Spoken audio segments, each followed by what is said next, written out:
Hey yo, what's up guys, welcome back to our channel One to Step.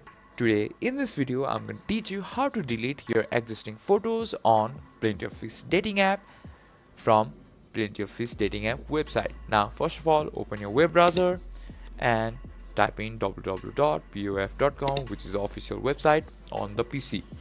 Now go to my profile. As you can see on this top page bar saying my profile, click on it and click on edit profile.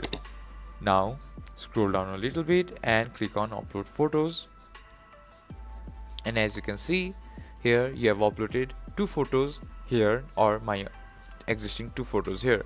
Now I want to delete the second photo. Click on this trash can logo and you have successfully deleted an existing photo from your Plenty of Fish dating app. If you find our video helpful, please leave a like and don't forget to subscribe our channel. Hit the bell icon button to get updates on our new videos and drop a comment for reviews and more contents like this. And I'll see you guys later.